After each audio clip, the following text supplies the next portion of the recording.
Bom dia pessoal, sou o Jonathan da equipe Acelerato e vou mostrar as novidades e melhorias que nós implementamos no sistema nesses últimos 15 dias.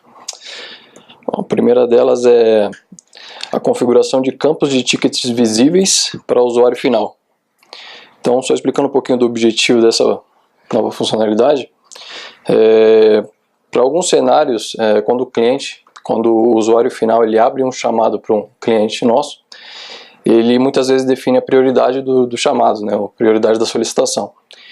E muitas vezes o nosso cliente já tem uma configuração de em quanto tempo ele precisa atender aquele chamado com base na prioridade.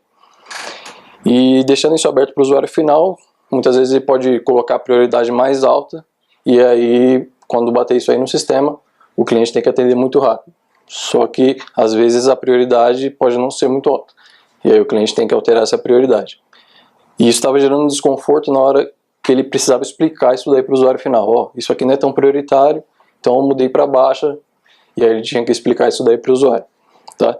Então a gente fez essa configuração, ela vai ficar lá nos campos de ticket, e aí vai ter essa outra coluna. Nas sprints anteriores a gente explicou essa coluna do obrigatório, e agora a gente adicionou mais essa de visível para o usuário final. Se ela estiver desmarcada, esses campos a priori de categoria e tipo de prioridade, eles não aparecem para o usuário final preencher. E aí o que isso aí vai impactar lá no sistema do usuário final, né, quando ele logar no sistema.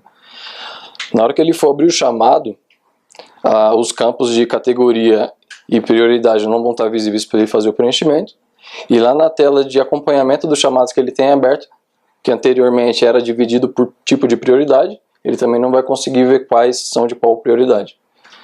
E tem outros pontos também que eu não listei aqui que são mais básicos. O usuário pode fazer uma consulta lá no busca avançada, ele pode ordenar por prioridade, pode agrupar por prioridade, isso aí também ele não vai conseguir fazer. Tá? Uma outra é que a gente colocou a aba de tarefas nas oportunidades do CRM para facilitar o acompanhamento e a evolução das oportunidades, né? Então, para quem tem um módulo de CRM. Basicamente a gente só adicionou ali a parte da abinha de tarefas, e agora ele pode cadastrar tarefas pré-definidas aí para ele fazer o acompanhamento daquele lead, daquele prospect. Beleza? Bom, é isso aí. Obrigado, pessoal.